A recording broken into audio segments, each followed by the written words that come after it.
What's going on, guys? Yash Talalekar here, back again with another video on the Winning Browns podcast YouTube channel. Today we're going to be talking about college football and reviewing week 3, a very interesting week. Not a lot of huge games in comparison to, per se, week 1 or what we have in the upcoming week, but still a very telling week as far as certain storylines and how the rankings played out and how this affects specific conferences when it comes to the overall college football playoffs and the overall Heisman front runner discussion. And we'll be talking about all of those things in this video today. Please remember to like and subscribe. We make this content twice a week as far as college football. We put out podcasts.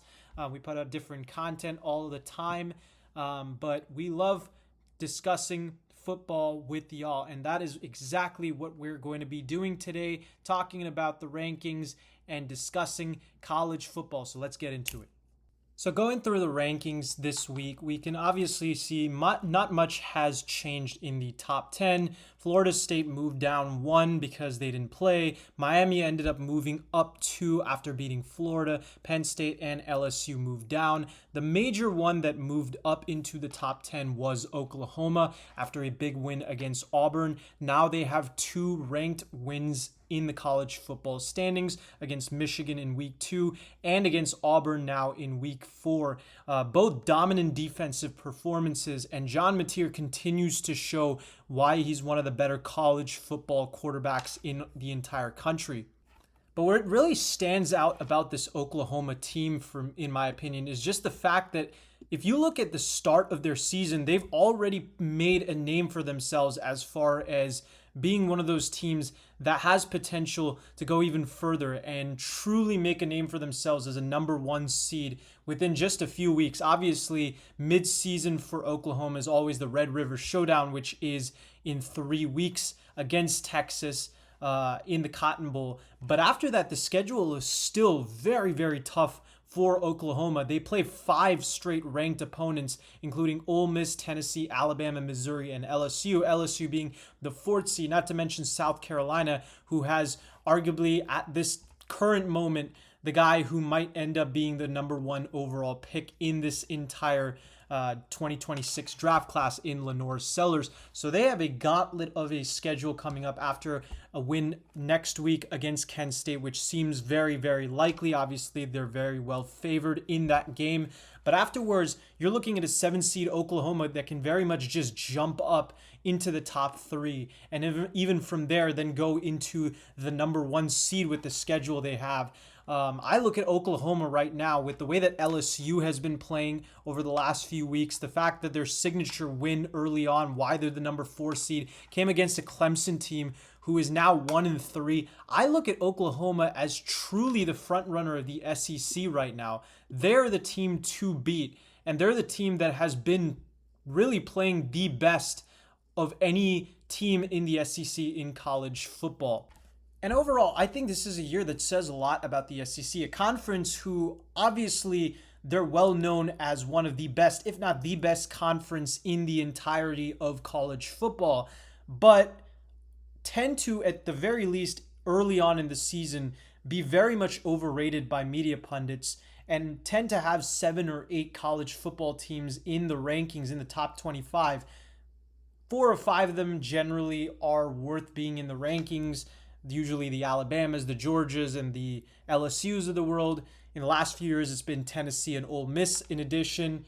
But after that, there are a lot of teams that will be top 10, top 15 ranked and just not be that good, right? Whether that's a Texas A&M or a Florida specifically, who will be ranked top 10 in the country, and by the end of the season, they are out of the rankings, 4 or 5 wins, and you wonder why the hell did they were ever ranked. And it's usually because of the recruiting class that they had and how much promise and how much hype that gets each program.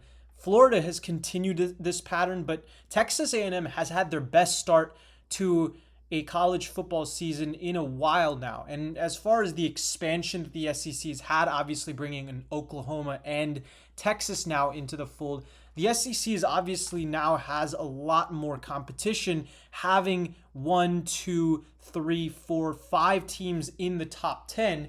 But also, I mean, this is a conference where a lot of the teams that for a while would undermine any argument to calling the SEC a super conference, right? The Vanderbilts of the world and the Mississippi States of the world right now in recent memories. Obviously, Mississippi State is still one of the worst teams in the SEC, but they had a win against Arizona State a couple weeks ago. But we're seeing a lot of these teams that you know what they're going to be, whether it's an 8-4 team, whether it's a 2-10 team, whether that's a 6-6 team by the end of the year. You know that that's going to be where they end up at the end of the year. You're seeing them show up and show out against big time stalwarts, blue bloods, the powerhouses in the conference, like the Georgias. I mean, we look at a Tennessee who's 15th in the country, their only loss being against Georgia in an OT thriller. This was the closest that they have ever gotten in the last few years to beating Georgia. And you look at their other 3 wins, they're blowout wins. Syracuse 45-26. Eastern Tennessee 72-17. Obviously, Eastern Tennessee is a FCS school, but the fact that you put up 72 points on them, that's the type of consistency we're seeing from Tennessee. UAB, they put a 56, and they're doing this with their backup option as far as what they wanted to go into this year being at the quarterback position. They ended up last minute going and getting Joey Aguilar when Nico Iamaleava decided to transfer to UCLA.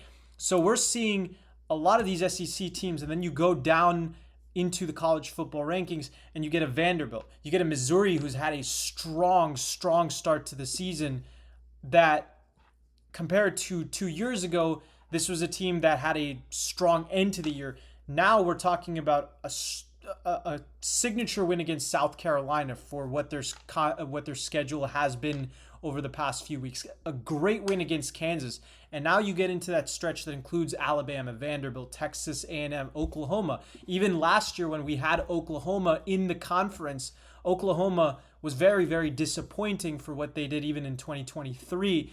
Now they're the 7th seed and have beaten the Michigan, who is in the top 20 ranked at 19, as well as now Auburn, who's also having a very strong start to the season and fought very well against said Oklahoma team. Not to mention probably the biggest, not really a surprise anymore because they have been good over the last 2 years, but the fact that they've started this strong is Vanderbilt, who obviously for a decade before that was the laughingstock of the SEC. So this conference is really, really taking off now and becoming the true powerhouse from top to bottom that most people think it should be based on the recruiting prowess and the overall dominance that the SEC shows year in and year out. And this is especially important given that we are going into a crucial week as far as SEC play. We're talking about a week that has some 3 really, really great games in college football. Those being LSU versus Ole Miss, 2 4-0 teams playing against each other, Texas A&M versus Auburn. In my opinion, one of the more not spoken games about in what is a great week of college football overall, not just in the SEC. And then you have Georgia and Alabama in a year where I think both of these teams, in spite of the fact that Alabama is 17th ranked, their loss was against a Florida State team who, as the weeks show out, they just seem to be better and better than people thought they were. Alabama and Georgia, they look like the most equal matchup that we have seen in the Kirby Smart era of Georgia versus Alabama. So I'm especially excited for this game. But this is going to tell a lot about how the SEC plays out overall, how much these teams are equal to each other. Is the SEC becoming 6 teams that are worth being the top 10 rankings, or is it just now a matter of the fact that these 6 teams are just that equal in how well they play against each other? But even when we talk about the rest of this college football slate, the Big Ten themselves has made a name for themselves with the new additions like Oregon and Washington and USC and UCLA. And each of these teams has fared differently. Obviously, Oregon was the number 1 seed throughout the entirety of the 2024 regular season up till they lost to Ohio State, who eventually won the national championship game. But Oregon has still played very well. If you look at Washington and Ohio State, they have been very good themselves. Washington is 3-0 and has Demon Williams, who's been playing out of his mind good. And USC themselves has arguably one of the most underrated quarterbacks in college football. I wouldn't even call him underrated, to be honest. Jaden Maiava has been playing better than most USC quarterbacks over the last few years, and I think most people know that right now. Not to mention, Indiana has showed out with a signature win, which we'll talk about in just a sec. But this Big Ten conference is now having a huge game this week, being in Oregon, Penn State. And I think that game is going to tell a lot about how good Dante Moore is against good competition. Obviously, Penn State came into the season as a championship contender, and the expectations they have. Can Drew Aller show up in a big game? This is one of the biggest games on Penn State's schedule. Can they show why they are the championship favorites, in my opinion? What can Dante Moore do? Can he play a good game? This is going to decide a lot as far as who is the true Big Ten champion at the end of the season for college football. Obviously, Ohio State right now is the number 1 seed, and they are the front runner to win the Big Ten. They play Washington, who I think they're still very much favored to beat. I think they will win that game. At the end of the year, they're going to have more tougher opponents. But for now, I think Oregon and Penn State is the must-watch game of not just this week, but for the next few weeks, to see where the Big Ten ends up as far as having how many spots come the college football playoffs. If we go through the overall college football rankings, and I'll pull them back up here, obviously Ohio State is the number 1 seed right now. Miami is the one that jumped into the number 2 seed, being the top seed in the ACC, who I'll go over in this segment. Penn State and LSU fall. LSU is the only team in those top 4 that also played this past week. And LSU played against an FCS opponent, so it makes sense that they don't really move. They fall because Miami goes up. Miami played against Florida. They beat them pretty sound. And Miami, from the looks of it, they are very much likely to play in the SEC title game. Their only big game after this is against Florida State. If they can win that, and they are favored in that game, then it should be a very easy path to the ACC title game. They don't really have too many competitive opponents after that are really on their level. SMU hasn't been great this year. Louisville, nowhere near Miami. I think Miami soundly beats them. Syracuse obviously just lost their quarterback Steve Angeli while playing against Clemson. NC State, they're pretty good opponents ACC wise, but Miami is just ahead of them overall. And if they continue to steer the course, I think Miami has a direct path to the ACC title game, and very much being the front runner to be the conference winner for the college football playoffs for the ACC. After that, I think that you look at Florida State and Georgia Tech, those being the 2 other teams that can compete with Miami for those ACC title spots. Georgia Tech and Florida State themselves have pretty easy schedules. Florida State, much like Miami, their only big opponent is Miami. And then Georgia Tech, their only true competition, if any, would have been Syracuse. And then, of course, they lost Steve Angeli. NC State, I think, is NC State with quarterback CJ Bailey. They can be an upset alert team for any ACC squad that's not Miami. And then Georgia, who is an out-of-conference opponent, so it doesn't really affect the ACC standing for Georgia Tech. But we look at Haynes King and the experience that Georgia Tech roster has. I expect them to beat NC State. I would favor them in that game. To me, Florida State probably has a little bit more challenging of a roster, or as far as a schedule, when we look at the NC State game being right before the rivalry game, which always is a little bit tough for Florida State. Clemson is at the end of the year. Clemson tends to get hot at the end of the year, especially if they're struggling early on. And you never know, with Dabo Swinney as the head coach, they can turn their tide anytime that they want. Dabo Swinney is still an amazing coach, and we saw that last year with this team then suddenly making it to the ACC title game. it's more likely than not that Clemson doesn't make it to the ACC title game this year, with the fact that they've lost to Georgia Tech and Syracuse in back-to-back games. They're probably not going to make it to the college football playoffs. But either way, I do want to talk about Clemson and their loss to Syracuse. And obviously, people are going to talk about the comments that Dabo Swinney has made in past years about the NIL deal and the transfer portal and all of that, and the hypocritical statements where he pledges loyalty from players, but it doesn't necessarily reciprocate that in any sort of way. When you think about the fact that someone like Kelly Bryant basically just got completely dumped when they got Trevor Lawrence. But to me, the thing that really stands out about this Clemson team is the fact how much offensively that they have struggled, not just this year, but in so many years past. When we look at the fact that Cade Klubnik has not been good whatsoever, we can look at the statistics for Cade Klubnik. I mean, we're talking about 996 passing yards, 6 touchdowns to 4 interceptions in 4 games, 60.1 completion percentage. And if we go to his QBR standing over here, we can see that Cade Klubnik is really not even close to a top 50 quarterback. So, I mean, the fact of the matter is this is not something that is a one-off. I mean, this same thing happened with DJ Uiagalelei. With Deshaun Watson and Trevor Lawrence, they were much, much better than Uiagalelei and Trevor Lawrence. But we saw this even before Watson and Lawrence came along, the fact that Dabo Swinney struggled to be able to develop quarterbacks. And he always has this necessity of having young quarterbacks who have years and years to develop under the system and playing experience, even with Lawrence, even with Watson. And we've seen that with Uiagalelei and Klubnik, but they've just not showed up.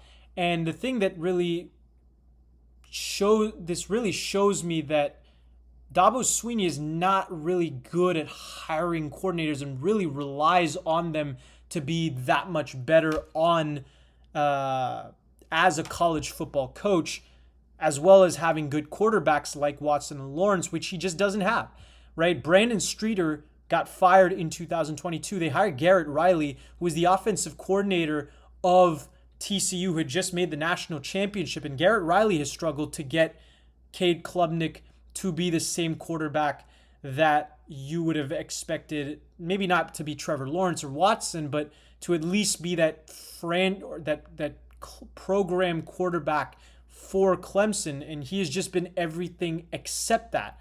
And we've seen this even with the defensive coordinator side, with Brent Venables being the coach that he's become now in his 4th season, with Oklahoma being now a top 10 opponent. And to me, this kind of goes to show that just not only Dabo Swinney's overall stubbornness as a coach, but Dabo Swinney's inability to adapt as a coach is really what's going to make him struggle more and more as the years go on. And nobody's questioning Dabo Swinney is still an amazing coach, but part of it is the fact that he plays in a weak ACC, that he gets the ability to still, at the end of the day, he's still a very good recruiter. Maybe not as good of a recruiter as he was 5 years ago when he didn't have to worry about the NIL and didn't have to worry about the transfer portal, but he's still a good enough recruiter in the ACC that he's able to create this monopoly over the ACC and consistently be one of the top contenders, if not win the conference. But as we've seen Miami now become the recruiting powerhouse in the ACC, with Mario Cristobal being their coach, and Florida State being the dominant team in the transfer portal year after year, and even Georgia Tech building a program truly with these 3 coaches that these 3 programs have, I don't know if Clemson is going to be able to really respond. And to me, in past years, you could at least said, okay, well, Clemson has the recruiting advantage to their side. I think Clemson's best days are behind them, really, if they cannot rely on Dabo Swinney being able to just be the good coach that he is, rather than relying on his coordinators and quarterbacks. And something's got to change, because for Dabo Swinney to return to even a resemblance of what he used to be back in the mid-2010s with that Clemson team, they've got to get a franchise. They've got to get a program quarterback. They got to get a top recruit at the quarterback position, and they're more likely than not to. So really it comes down to Clemson, with Dabo Swinney's statements, they got to start embracing the transfer portal. And it doesn't seem that that's likely, given Sweeney wants to stay away from the transfer portal. But if that is the case, that is going to be the death of Clemson. Nothing other than Dabo Sweeney's own stubbornness, in addition to his flaws and his weaknesses, which are seemingly his inability to by himself get good quarterbacks. He relies on good quarterbacks rather than being able to coach good quarterbacks. And to me, that's going to be the death of the Clemson program under Dabo Sweeney, which is not the worst thing. Obviously, Clemson's still very good with Sweeney, but they're not going to be anywhere close to what they used to be 10 years ago. Now let's talk about some of the Heisman frontrunners going into week 4. Obviously, there are a lot of players who have been playing sensational college football in a very tight Heisman race, just as far as some players playing statistically well, some players being highlight reels, some guys just being the quarterbacks of great teams. But to me, I think the guys that we're looking at right now, at least from the running back position, are Robert Henry, Ahmad Hardy, and Justice Haynes playing out of his mind the last couple weeks. Robert Henry being the leading rusher in all of college football with 624 yards. Ahmad Hardy not being far behind him. As far as one of the only defensive players who I would put in this conversation should be John Henry Daly, the defensive end from Utah, who has 6 sacks so far. I think that he has a good opportunity to at least have some Heisman buzz around him. I don't think he's going to win at the end of the day, but he still should be in that race. The quarterbacks, though, to me, are the ones that stand out. We're still talking about Thomas Castellanos, John Mateer.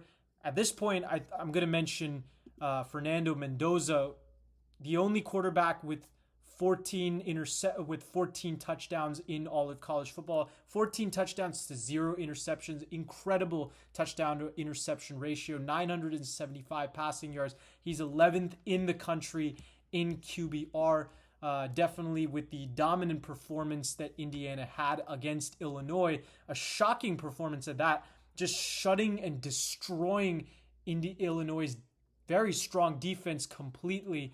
Mendoza should be mentioned, and he's played well at Cal before, but the way he had that chemistry with a receiver such as Elijah Surratt and the ability of him to just move around and play make, throwing 5 touchdown passes, I think Mendoza very much could be arguably the front runner as far as the Heisman with the way he's playing, as far as how Indiana is probably going to jump up even more in the coming weeks with how they play. As far as other college football players, I would say Joey Aguilar would definitely be in this conversation.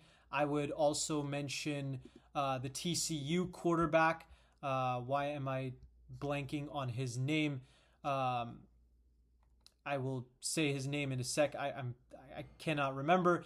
Also, we can mention Oregon's Dante Moore, Carson Beck. They're not the greatest quarterbacks in the world, but I would still put them in that conversation. And as I now remember, Josh Hoover is the name of the TCU quarterback. He definitely should be in the conversation with the way that he is playing with his stat line. The 1,000 yards, 11 touchdowns to just 2 interceptions, and 87.4 QBR. I was trying to pull that up. Thank you.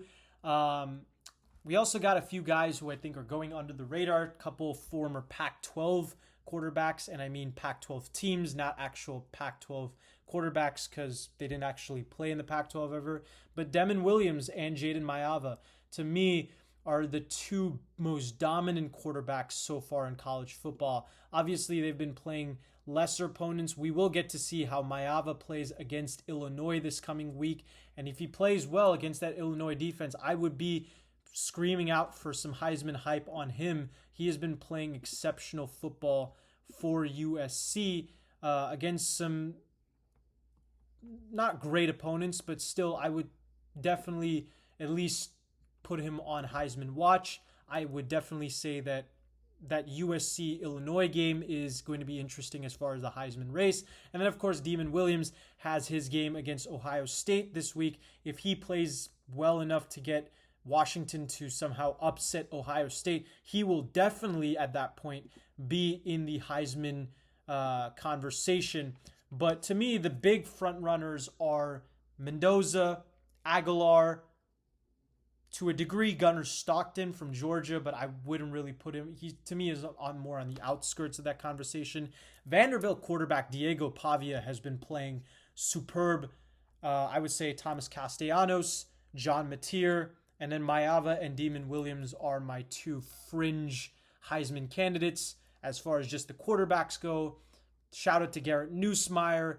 Shout out to Gunnar Stockton. Shout out to even Will Hammond and Haynes King. But to me, those are the five I would say. Joey Aguilar, Diego Pavia, John Mateer, Thomas Castellanos, and why am I blanking on his name again? Fernando Mendoza. And I would also put Josh Hoover in that. So I'll give 6. But to me, those are the 6 major Heisman candidates as we stand if we're talking about quarterbacks. And then, of course, if we're talking about the running backs, those 3 names that I mentioned, Justice Haynes, Robert Henry, and Ahmad Hardy. To me, those are the Heisman candidates overall. That's my short list as far as Heisman candidates.